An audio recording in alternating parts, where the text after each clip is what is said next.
인류 문명사에서 중요한 것들은 대체로 고대 근동 지역에서 발견되고 만들어졌다.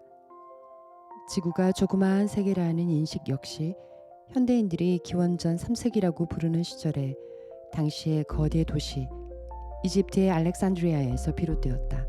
그 무렵 알렉산드리아에는 에라토스테네스라는 인물이 살고 있었다.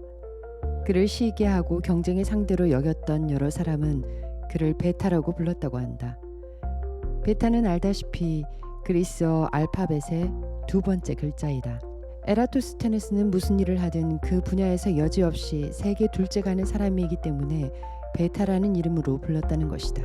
그러나 에라토스테네스가 손을 댄 거의 모든 분야에서 그는 베타가 아니라 아주 확실한 알파였다.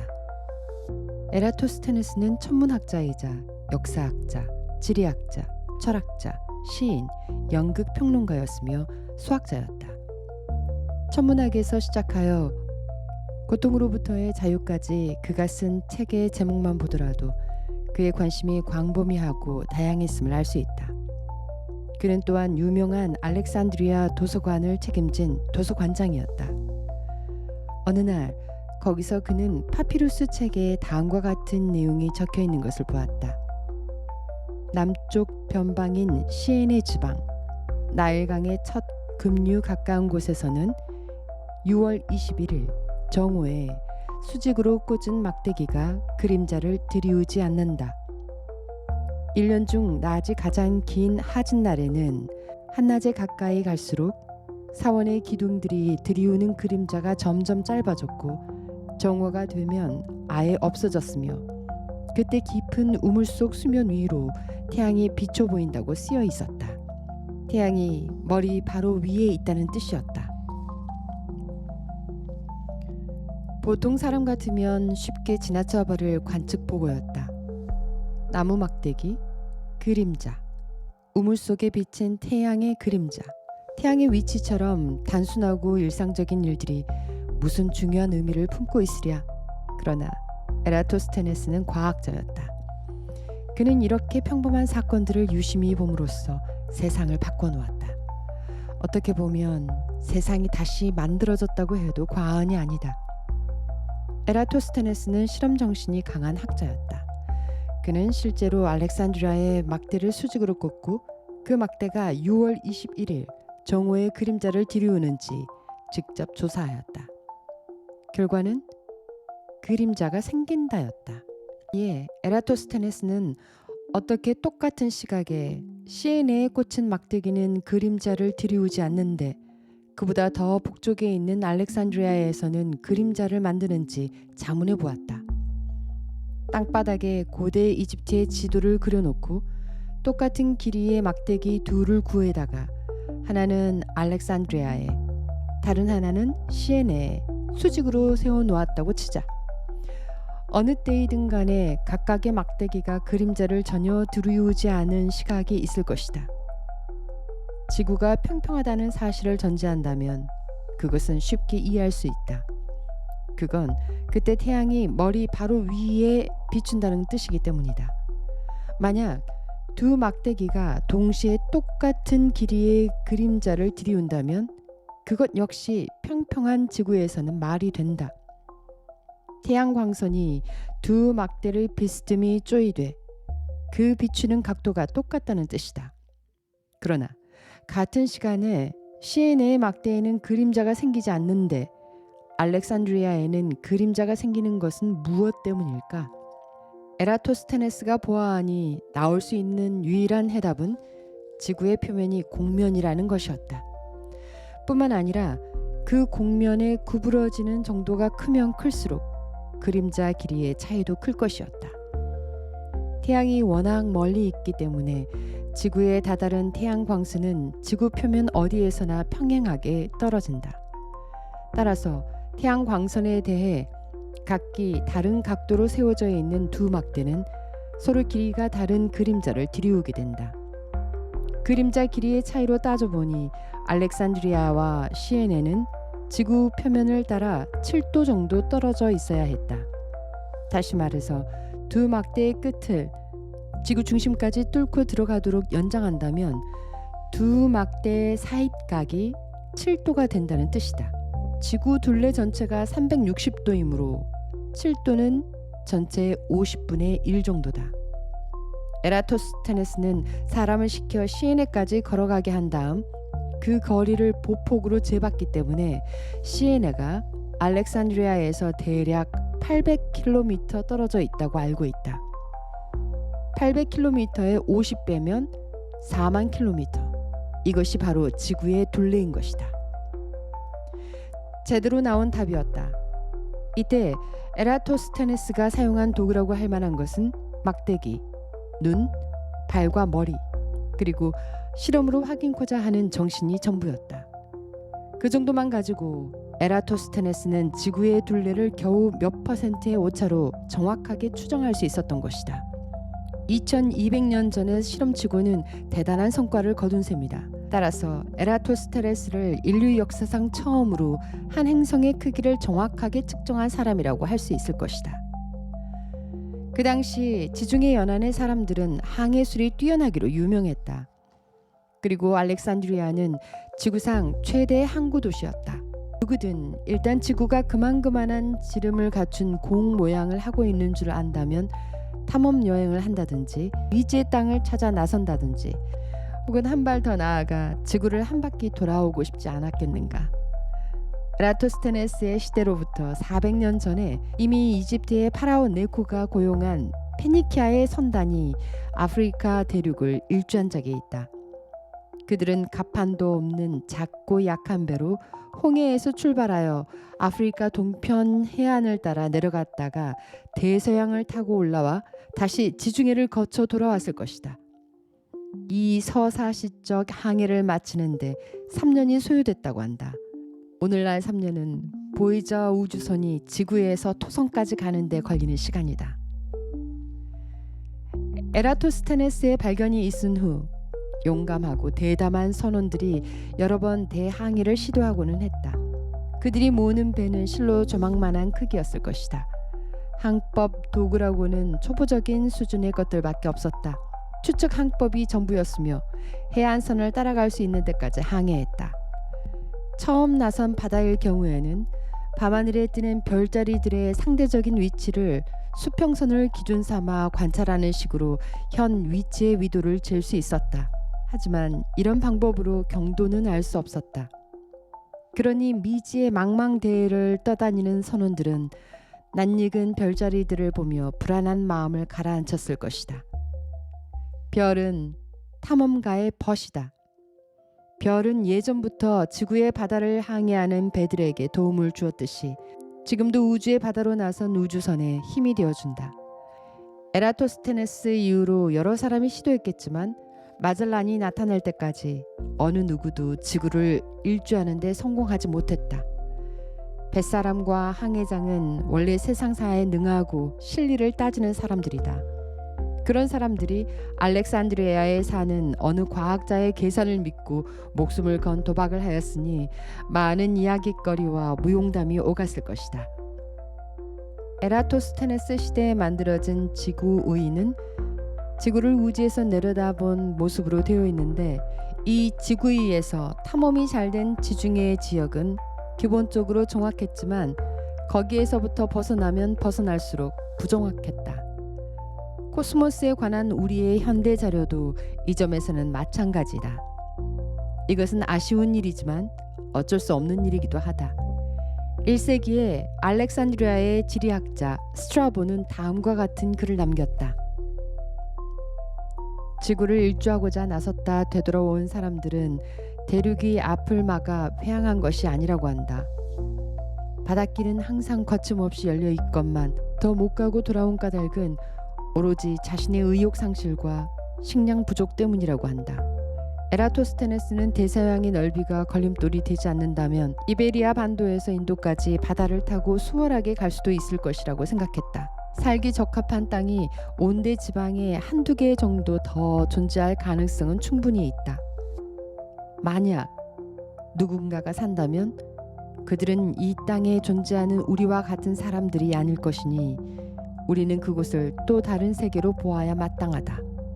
인류가 비로소 진정한 의미의 다른 세계로 용감히 발을 내딛게 된 것이다. 뒤이어 지구 탐험 사업이 세계 곳곳에서 벌어졌는데 그 중에는 중국과 폴리네시아에서부터 오는 여행이었는가 하면 또 그곳으로 가는 여행도 있었다. 이 같은 인류 탐험사의 절정은 물론 크리스토퍼 콜럼버스의 아메리카 대륙의 발견을 시작으로 그 후 몇백 년 동안 이루어진 항해들이다. 이로써 지구의 지리적 탐사가 완성되었다. 콜럼버스의 첫 항해는 에라토스테네스의 계산과 아주 직접적인 연관이 있었다.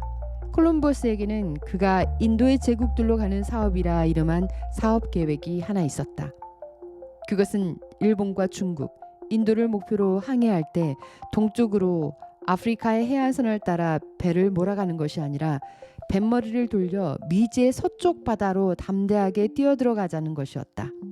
에라토스테네스의 쪽집게 같은 예견대로 이베리아 반도에서 인도까지 바다를 타고 가는 것이었다.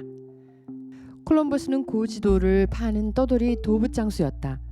그는 옛 지리학자들에 관한 서적과 또 그들이 쓴 책들을 열성적으로 읽었다.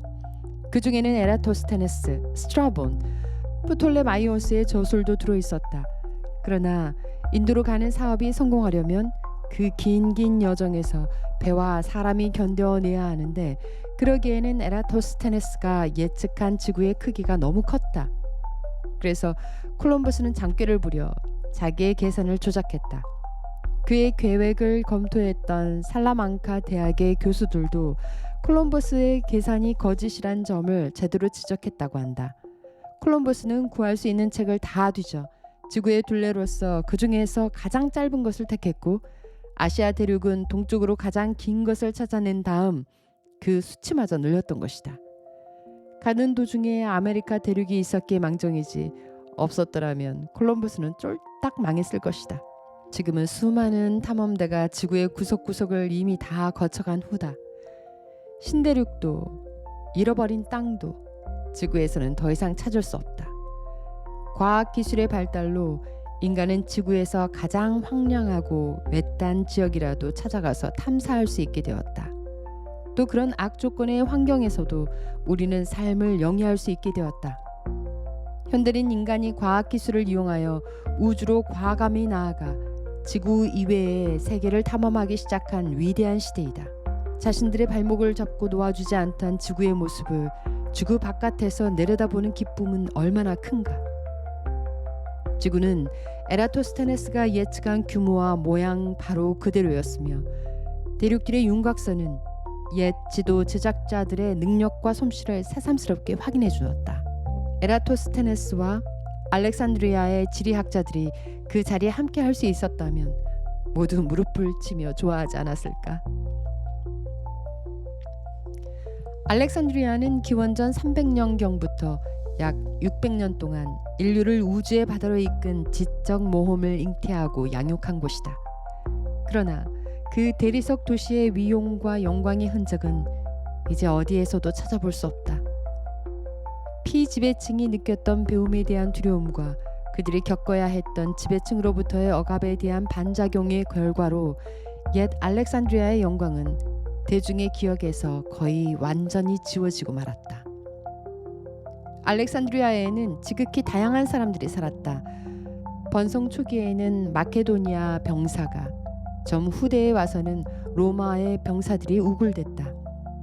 알렉산드리아의 전성기에는 이집트의 사제, 그리스의 귀족, 페니키아 손원, 유대인의 상인, 인도와 사하라 사막 남쪽의 지방에서 온 아프리카 방문객 같은 다양한 사람들이 노예계층의 막대한 인구를 제외하고 대체적으로 같이 어울리고 서로를 존중하며 살았다. 알렉산드리아는 알렉산더 대왕이 그의 전 경원을 시켜 건설한 도시다. 알렉산더 대왕은 외래 문화를 존중했고 개방적 성격의 인물로서 지식 추구의 분위기를 조성하는 데 주력했다. 전설에 따르면 알렉산더 대왕이 종 모양의 잠수 기구를 타고 홍해 바닷속으로 내려간 세계 최초의 인물이라고 한다. 그 사건의 사실 여부는 여기서 그리 중요하지 않다.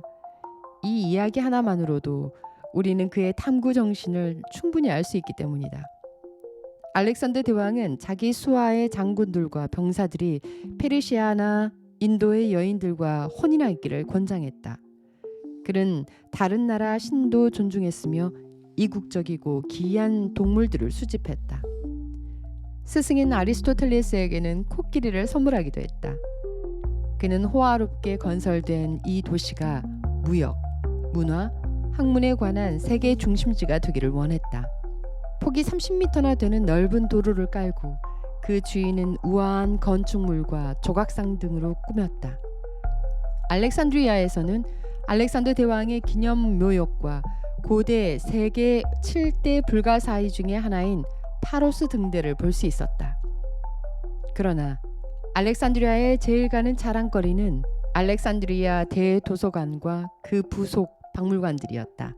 박물관, 뮤지엄이란 사실 이름을 그대로 옮기면 뮤즈라고 불리던 9 여신의 전공 분야에 각각 바쳐진 연구소였다. 그 전설의 도서관은 거의 모두 사라져버렸고 오늘날에는 당시 별관에 불과했던 세라피움이라는 축축하고 잊혀진 지하실 하나만 남아있다. 세라피움은 본래 세라피스 신에게 바쳐진 신전이었는데 후대의 지식에 봉헌된 성전으로 바뀐 셈이다. 물질적인 유물로는 썩어 부서져가는 책꽂이 선반 서너 개가 고작이다. 그러나 이곳이 한때에는 지구에서 가장 거대했던 도시의 심장이자 영광이었다. 세계 역사상 최초로 설립된 진정한 의미의 연구 현장이었다. 도서관 소속 학자들은 코스모스 전체를 연구했다. 코스모스는 우주의 질서를 뜻하는 그리스어며 카오스에 대응되는 개념이기도 하다. 코스모스라는 단어에는 만물이 서로 깊이 연관되어 있음을 내포한다. 그리고 우주가 얼마나 미묘하고 복잡하게 만들어지고 돌아가는지에 대한 인간의 경외심이 이 단어 하나에 고스란히 담겨져 있다. 학자들은 알렉산드리아 대도서관에 모여 물리학, 문학, 약학, 천문학, 지리학, 철학, 수학, 생물학, 공학 등을 두루 탐구할 수 있었다. 과학과 학문의 시대가 도래했던 것이다. 전 세계의 천재들이 몰려와서 함께 용약하던 알렉산드리아 대도서관은 인류 역사상 최초로 세계 모든 지식을 체계적으로 수집하여 집대성하려던 곳이었다. 알렉산드리아 대도서관에서 활동한 학자들 중에는 에라토스테네스 외에도 별자리의 지도를 작성하고 별의 발길을 추정하는 히파르코스가 있었고 기하학을 명쾌하게 체계화하고 어려운 수학 문제로 끙끙거리던 임금에게 기하학에는 왕도가 없습니다 라는 말을 건넨 유명한 유클리드가 있다. 기하학에 유클리드가 있었다면 한편 언어학에서는 트라키아의 디오니시우스가 있어 말의 품사를 정의하고 언어학의 체계를 확립했다. 생리학자였던 헤로필로스는 지능이 심장이 아니라 두뇌에서 비롯되었다는 사실을 확실히 증명했고 알렉산드리아의 헤로는 톱니바퀴 열차와 증기기관을 발명하고 로봇에 관한 최초의 책 오토마타를 조술했다. 페르가의 아폴로니우스는 타원, 포물선, 쌍곡선이 원추곡선임을 밝힌 수학자였다. 현재 우리가 잘 알고 있다시피 행성, 해성, 별들의 궤도는 원추곡선으로 기술된다. 아르키메데스는 레오나르도 다빈치가 등장하기 이전의 사람들 중에서 가장 천재적인 공학자였다. 천문학자이자 지리학자였던 프톨레마이오스는 오늘날의 사이비 과학이라 할 점성술을 수집하여 정리했다. 그가 주창한 지구 중심 우주관인 천동설이 1500년 동안 명예를 떨쳤다. 지성적 역량이 아무리 뛰어난 사람이라도 형편없이 틀릴 수 있음을 상기시키게 하는 인류사의 좋은 예였다. 이러한 위인 중에도 위대한 여인도 있었다. 수학자이자 천문학자였던 히파티아는 도서관의 마지막 등불을 지킨 여인으로서 초석을 쌓은 지 700년이 된 이 도서관에 파괴되고 약탈당할 때 그곳에서 함께 순사했다. 그녀의 이야기는 나중에 더 할 것이다. 알렉산더 대왕을 계승한 그리스 출신의 이집트 왕들은 학문을 아주 진지하게 대했다. 그들은 수백 년 동안 대를 거듭하면서 연구 활동을 지원했고 그 시대의 인재들이 자신들의 역량을 충분히 발휘할 수 있도록 도서관의 확구적인 분위기를 유지하는 데 노력했다. 도서관은 10개의 대형 연구실로 나뉘어 각각이 특정 분야의 연구를 수행하였다. 곳곳에 분수대가 있었고 멋지게 늘어진 원기둥들, 식물원, 동물원, 해부실, 천문 관측대가 있었다. 커다란 식당에서 학자들이 여유로이 토의하며 중요한 의견을 자유롭게 교환할 수 있었다. 무엇보다도 도서관의 생명은 모아놓은 책들이었다. 도서관 관계자들은 세상의 모든 문화와 모든 언어를 샅샅이 뒤졌다. 사람들을 해외로 보내서 책을 사들였고 장소를 확충해 갔다. 알렉산드리아의 정박한 상선은 관리의 검문을 받았는데 검문의 목적은 밀수품 적발이 아니라 책 찾기에 있었다. 책 두루마리가 발견되면 즉시 빌려다가 베낀 뒤 사본은 도서관에 보관하고 원본은 주인에게 돌려주었다.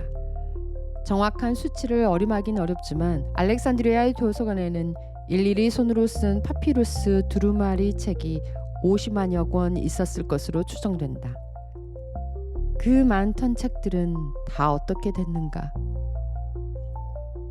알렉산드리아와 그 대도서관을 낳은 고전 문명이 붕괴되면서 도서관도 서서히 파괴되어 갔다.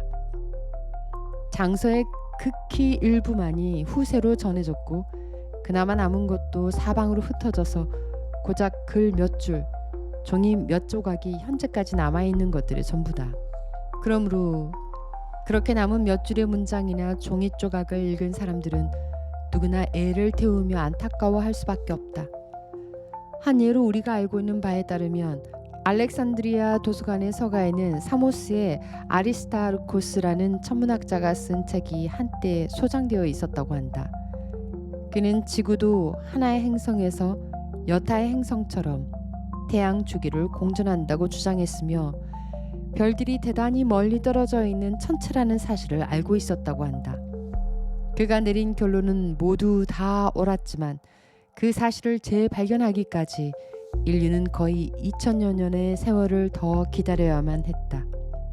아리스타르코스의 업적이 소실됐기에 느끼게 되는 우리의 애석함에 10만 배를 곱하면 고전 문명이 일으켰던 업적의 숭고함과 그의 파괴가 얼마나 큰 비극을 인류에게 안겨줬는지 아주 조금은 알 수 있을 것이다.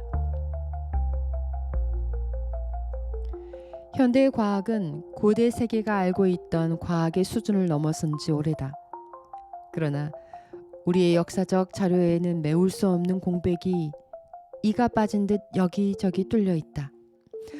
알렉산드리아 도서관에 도서 대여증 하나만 남아 있었더라면 과거의 수수께끼들을 많이 밝혀낼 수 있었을 터인데 하는 생각을 하면 참으로 안타깝기가 이를 데 없다.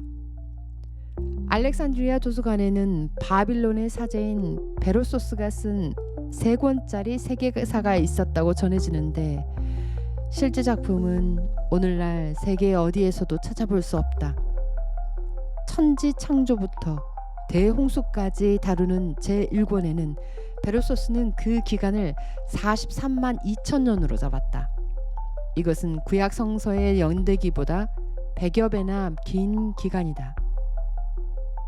난 그 책에 무엇이 적혀 있었는지 궁금해서 지금도 견딜 수가 없다. 고대인들은 세계가 아주 오래됐다는 사실을 알고 있었다. 그래서 먼 과거까지 들여다보고자 했던 것이다. 이제 우리는 우주가 옛 사람들이 상상할 수 있었던 것보다 훨씬 더 오래됐음을 알고 있다. 인류는 지구 바깥으로 나가서 우주를 관찰할 수 있게 되었다. 그 결과 우리는 한 점 티끌 위에 살고 있고 그 티끌은 그저 그렇고 그런 별의 주변을 돌며 또 그 별은 보잘것없는 어느 은하에 외진 한 귀퉁이에 틀어박혀 있음을 알게 됐다. 우리의 존재가 무한한 공간 속의 한 점이라면 흐르는 시간 속에서도 찰나의 순간밖에 차지하지 못한다. 이제 우리는 우주의 나이가 적어도 가장 최근에 부활한 우주가 약 150억 내지 200억 년이 되었다는 사실을 안다. 이것은 대폭발 또는 빅뱅이라고 불리는 시점에서부터 계산한 우주의 나이다. 우주가 처음 생겼을 때에는 은하도 별도 행성도 없었다. 생명도 문명도 없이 그저 휘황한 불덩이가 우주 공간을 균일하게 채우고 있었을 뿐이었다. 대폭발의 혼돈으로부터 이제 막 우리가 깨닫기 시작한 조화의 코스모스로 이루어지기까지 우주가 밟아온 진화의 과정은 물질과 에너지의 멋진 상호 변환이었다. 이 지극히 숭고한 전환의 과정을 엿볼 수 있음은 인류사에서 현대인만이 누릴 수 있는 특권임을 깨달아야 한다. 그리고 우주 어딘가에서 우리보다 지능이 더 높은 생물을 찾을 때까지 우리 인류야말로 우주가 내놓은 가장 눈부신 변환의 결과물이라고 할 수 있을 것이다. 인류는 대폭발의 아득히 먼 후손이다. 우린 코스모스에서 나왔다. 그리고 코스모스를 알고자 더불어 코스모스를 변화시키고자 태어난 존재이다.